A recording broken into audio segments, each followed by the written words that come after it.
Hi everybody. Well, it's another week, a little late in my video, but I'm a little unpredictable that way. So my name's Terry and I am the Creative Bush Homestead. At the moment, I'm not actually at the Creative Bush Homestead, as you know, that's in the bush. I'm actually in a suburb of Perth looking after my daughter's dog, Buddha. Well, it's not actually her dog, but it's her partner's dog, Isaac's, but it's still part of the family, so that's what I'm doing at the moment. So I have had a bit of a productive week. I have actually, finally, my circular knitting machines have arrived. So the knitting machine that Catherine bought that I was using, I taught her granddaughter how to use it. She's off making school hats to start a new enterprise, so I guess that's what she's going to do with them. And mine have arrived, so I've been having a bit of play with mine. Now, as I'm staying at Tiffany's, I decided just to bring the 22 circular machine. And with that 22 circular machine, I've been having a bit of fun. So I think I might have to show you what I've been doing. So I started off, very, very simply. I had a lot of, excuse me while I just turn around. I had a lot of sock wool that, was bits and pieces left over from socks that I'd previously knitted before for family members and friends. And as I finished using that sock wool, I would add it to another sock wool ending, if you want to call it that, and roll it into a ball. Now, I was looking at this ball for a long, long time thinking, what am I going to knit with this sock wool? Oh, maybe I'll just throw it out. I'm hoarding so much wool anyway. Do I really need it?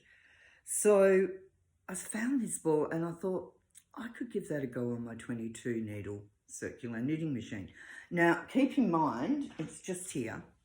Keep in mind that this is the cheaper version. You can get more expensive versions, but I actually thought, well, I'll try out the cheaper versions first to see if I like using them and if they can help me in any way reduce my hoard of wool, which you may have seen on the couch from my last video. Now, this one isn't that great. It's, a bit of a toy really, but I'm managing to get it to work and, I'm not that impressed with it. The 48 Sentro that I got, great, that's doing the job that I want it to do, but this one is a little bit of a toy, so I'll persevere with it for a while and then I'll probably end up getting an Addy Professional, which is something that's going to have to wait a while because it's a bit expensive. Now, I did get these together, as you can see, as a sort of, not really a set, I just bought them both at the same time, the 48 and this 22. And I bought them from eBay. I think this one cost about $24, which is, dirt cheap for something that you're just going to have a bit of a play with. And I think the 48 cost me about $54. So all in all, it wasn't an expensive way to try out something that interested me without going to the great expense of buying the more expensive machines that I may have just used for a little bit and thought, nah, got real no use for these. So into the cupboard they go with my hundreds of other things that I've tried out and thought, nah, really don't like these. But I thought at the price that I was paying, and it had free postage as well, that what have I got to lose? So basically I have been using this one. I've been persevering with it. It's got a bit of a glitch, I guess, at a certain point. But I know how to handle it, so I've been getting by. So basically, what have I been making with this machine? So let me show you. So as I was speaking before about this wool that I had that was from socks, I thought, I'll knit it into tubes. So that's what I was doing. I was knitting them into tubes. And I thought, what am I going to do with the tubes once I finish knitting it? And then I just had this idea. I thought, well, they're tubes. they're quite, you know, spongy when you pull them and fold it in half. It's quite spongy. I thought maybe I could braid it into like plaits with 3 of them. So, and then I could stitch them together and make a mat. And they're really, really soft. And because they're wool, they're quite durable, because I'm sick sometimes, I tell you, sick in the head.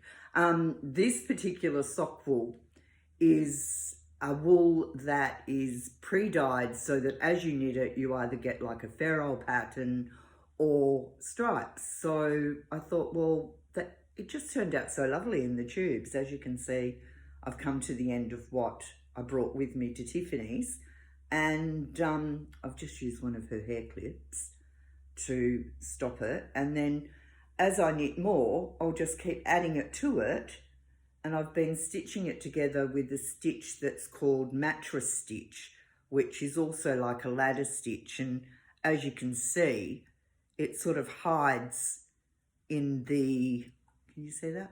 It hides in the wool as you're doing it. So it's a bit like a ladder. You go from one side to the other and then pull it. And truly, I think that's going to make a really lovely, bit eclectic mat. Now where I'm going to put it, I don't know yet. Maybe in front of the washing machine in my new laundry when Glenn's finished.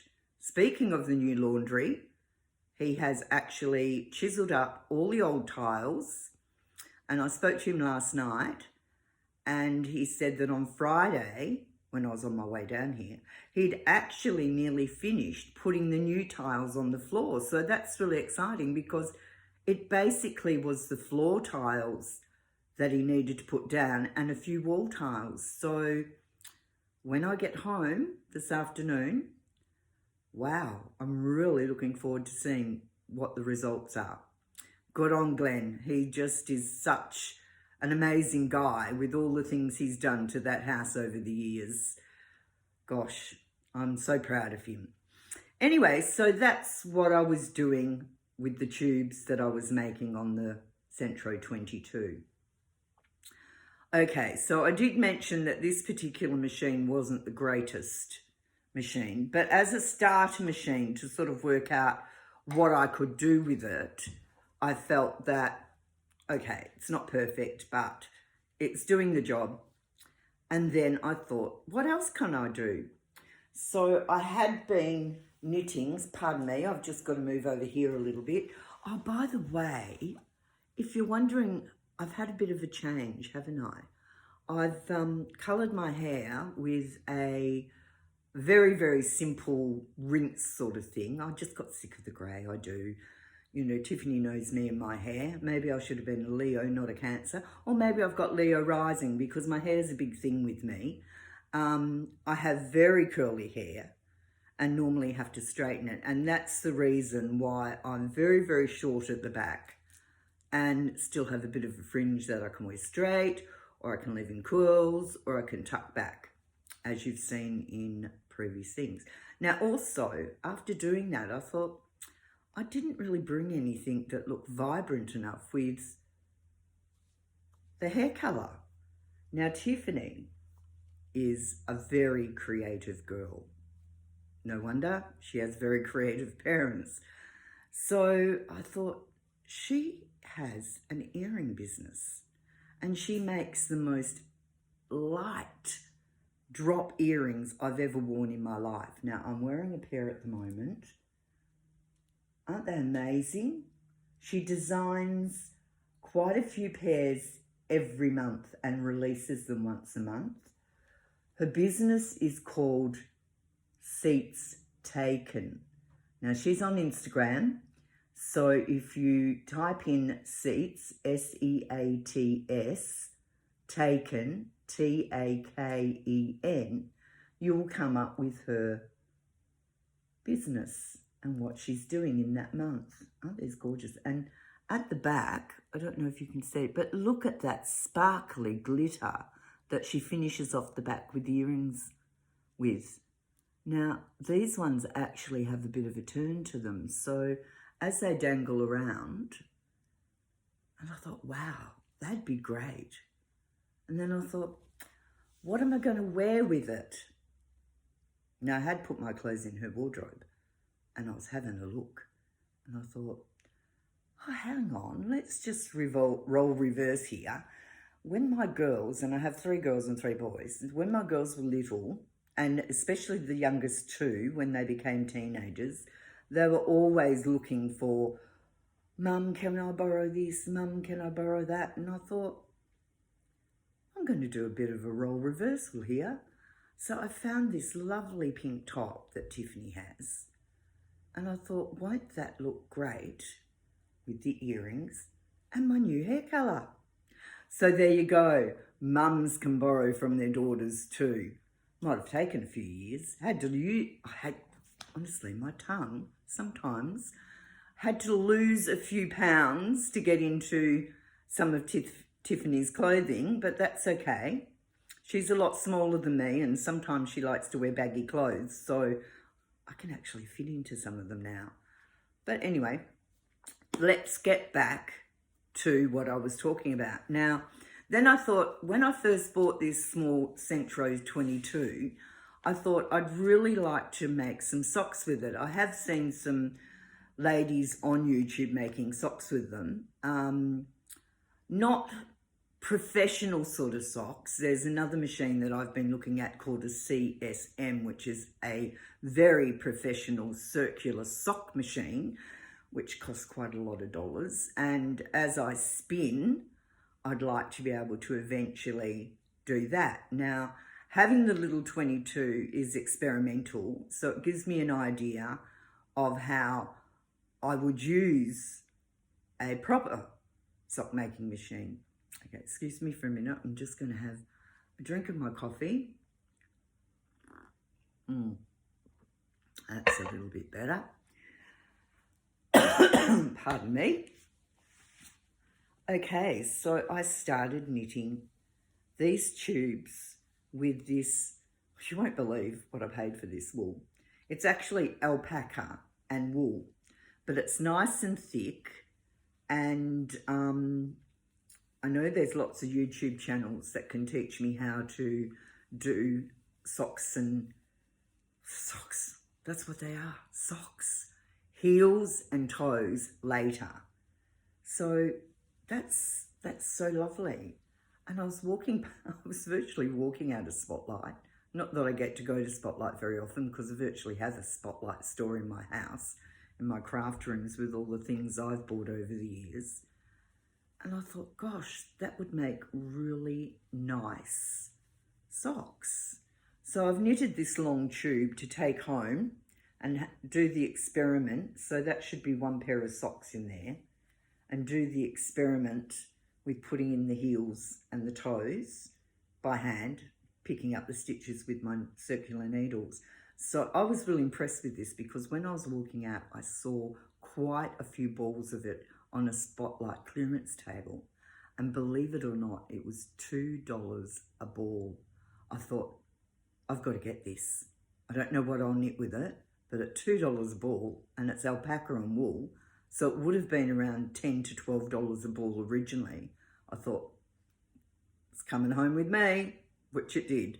So that's going to be my trial and errors, because I'm sure there'll be a lot of errors with this tube of alpaca and wool. Then I was watching another lady who had a Addy 22, what they call the professional circular knitting machine. And I thought, well, it's got 22 needles like the Sentro that I have. I'll give it a go. So basically what it is, I'm going to have to turn around because I cannot remember where exactly it is. So excuse me for a minute. Now, isn't that the cutest thing? It's actually a little mushroom pouch. Now, I actually have ordered, you can see where the tension's a little bit off, but as a trial, whatever you want to call it, I thought, well, that's okay. So basically, you make like a little mini beanie, okay? And you put that together and you make sure you've got a bit of a hole in the top because you put an I-cord through there. So for those that don't know what an I-cord is, many years ago, and even I think kids to these days still use them, we used to do what's called French knitting, where you ended up with this very thin tube that you'd roll up and you'd make into virtually similar to what I'm doing with the mat. That was years ago, and you used a cotton reel and you put 4 tacks around it and then you'd lift it over, turn it, lift it over. You can get more modern plastic ones now from Spotlight. Okay, so I thought, well, I got the red, and I got this particular yarn because I was in Big W. Let's face it, living in the country, I never get to go into these stores because I don't really go anywhere. I basically stay at home and muck around and clean and create and do what you do when you're in the country. And Glenn's basically the only one that goes to the city. So he actually normally does the shopping on a Thursday night after bowling, which works out well because he also goes down to play bowls on Saturday as well. So he's basically the one that goes, you know, near the stores. And obviously during the bathroom, he's always in and out of Bunnings getting something. But, you know, if I asked him to go and get something from Spotlight or Big W, he'd just scratch his head and, no, I don't know what you're talking about. I'm not spending hours looking for that. Anyway, back to what I was talking. This is Shaun the Sheep yarn from Big W. And I think it was $2.75 a ball. And I thought, wow, I'd seen what this lady had made. She's called Crafty Girl, actually.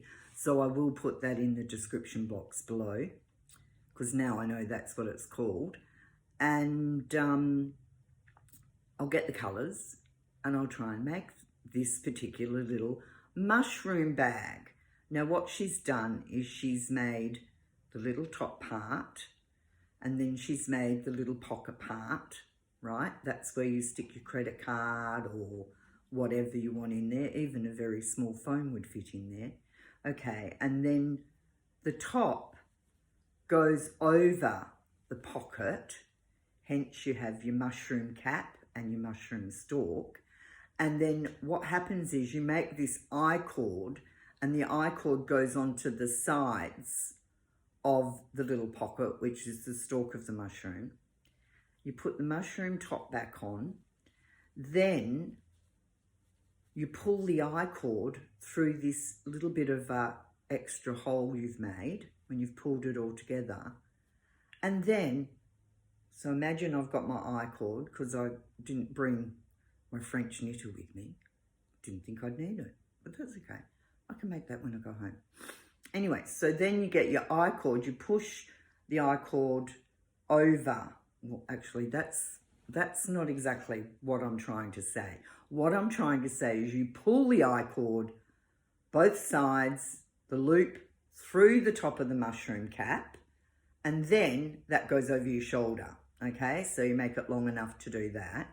And then you can pull the top up and down to keep whatever is in the little pocket secure and get to it.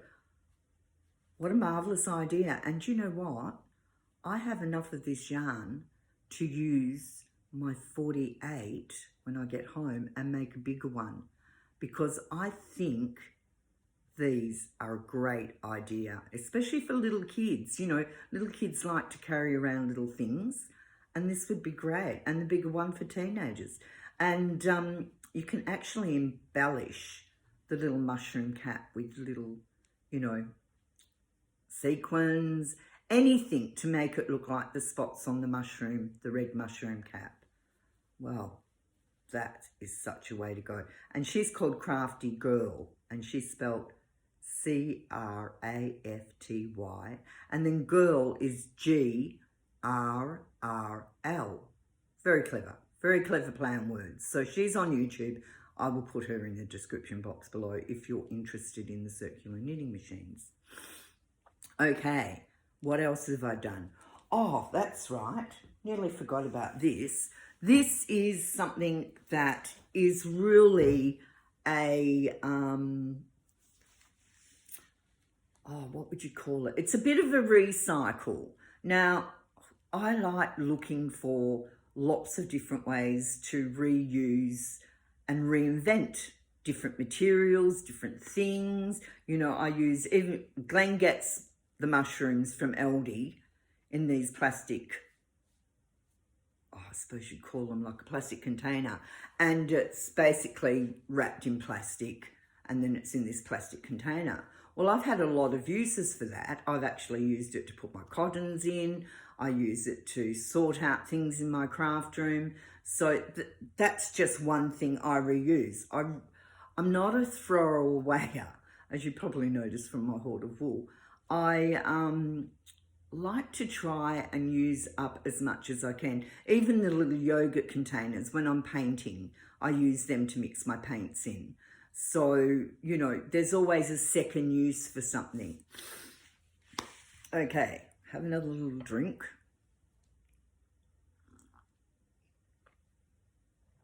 And this is going a little bit longer than normally I do, but, you know, if it's informative and you're enjoying watching my videos, don't forget to give me a thumbs up. Definitely a thumbs up, not a tick like I said in the last video. I'm getting used to doing these videos, but slowly, and I will make mistakes and I will go off on a bit of a ramble. I am a bit of a segueer, as my son used to say, you know, because I'd have an idea and I'd start talking about something, and then all of a sudden in my mind another idea comes, and off I'd go, segueing onto that second idea, leaving people thinking, hang on a minute, that's not what she started talking about. So that's the good thing about doing videos, is if you find that I've segued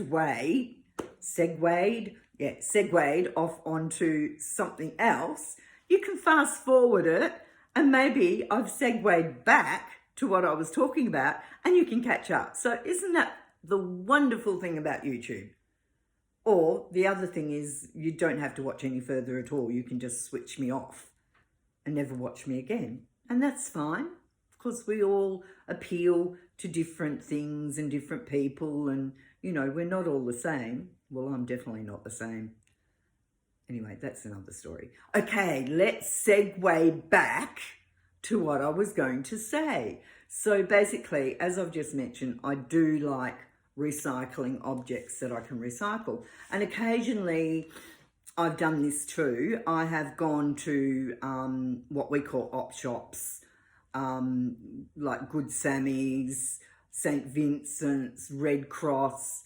We have lots of different, as they do all over the world, lots of different op shops or opportunity shops as they were called when I was a child. And I'm always looking for something that may be incomplete, like I've bought beautiful canvases that have been started with about 10 stitches and never finished. And then so I've brought all that home and refinished them and, you know, made something with them. Also have been lucky enough at times to find knitted jumpers or cardigans in wool that have never been worn, never been washed. And I've brought that home and I've actually skeined it up, washed it, so you get rid of all the crinkles from it having been knitted. And then I'll wind it into a ball and then I'll re-knit that into something else. Okay, so this leads me to my next thing. I found this yarn, and it wasn't actually a yarn. It was knitted into an infinity scarf, which was quite a tight knit. And I thought, gee, I really like it. It's acrylic, that's fine. It's got a little, can you see the glitter of silver through it? Had a little bit of glittered silver through it. There were about, oh, jeepers, 6 of these infinity scarves knitted and for sale in a shop we have called the Reject Shop. And obviously it was summer when I saw them, so they're like $2 each. And I thought, I really like that. I couldn't have worn them the way they were knitted because it was such a tight knit, such a small little knit, the way it was knitted on the knitting machine, professionally, that it would have been too hot, too itchy for me. But I thought, wow, I can pull that apart and I can rewind it, and I'm sure I could find something else to do with it. So there were about 2 of these light dove silver ones, and there were, I think, 4 of the different colour, which was like a greeny grey. And now I managed to knit that all up because I had to look at it. It's actually over on Tiffany's ladder that she keeps her, what do you call them, throws. I call them blankets. They call them throws. I guess because they throw them over themselves. Anyway, so I've already done Tiffany's one, and she has that, and she's quite happy with that. And I thought, now what am I going to do with this ball, which was double the size once I pulled it out? And I knew exactly what I was going to do with it. I was going to knit a shawl, a very light shawl, and it has turned out so soft, so light, it's perfect. And I'm going to need a shawl when I go on the river cruise on the Cologne with Glenn, when we go to see Evan and visit Europe and UK for 10 weeks. It's light, I can pack it in my bag, you know, oops, nearly lost all the stitches, and it's so soft. Now that, you would never have thought that the actual infinity scarves that I bought could end up being so soft, so light, and knit so much more than what their size portrayed as infinity scarves. I'm really pleased with this. I'm loving it. I love things on my needle. It's soft, it's not scratchy. It'll just go over anything that I'm wearing on the cruise. Big thick needles, aren't they? I've got thicker at home, believe it or not. But anyway, I'm a have-a-goer, as you know, and I'm always thinking of something. Okay, well, that's about it. We're nearly up to 30 minutes. Gosh, that's been a little bit longer than I thought it would be. So, okay, I'll put Crafty Girl in the description box below. My tongue's running away. See, my brain actually thinks faster than I can speak, though I'm pretty fast at speaking sometimes, but as I've gotten older, I think I've slowed down a bit. So Crafty Girl, that was the mushroom little bag. And then, not to forget, my beautiful daughter Tiffany's beautiful earrings that she does. Oh, I just love them. She's such a clever girl. She's doing so well with it, and it's such a creative process for her. She has done art. She's also a hairdresser, and she still does that. And she was a nail technician, and she does beautician as well. So she does makeup, so she does weddings, you know, parties, anything. So she's on the go all the time, raising her 2 boys, which is amazing. And, oh, don't you just love them? Thank you, Tiffany, for having such a lovely wardrobe that I could borrow while you're away on your little adventure for the weekend with Isaac. And I'm here with my beautiful Buddha, because he's such a beautiful dog. He's very mellow. Okay, they'll be in the description box below. Crafty Girl and Seats Taken. Have a great time, everybody, wherever you are, whatever you're doing. Thinking about you all. I'm happy, I'm healthy, and I'm loving every day. See you later. Bye.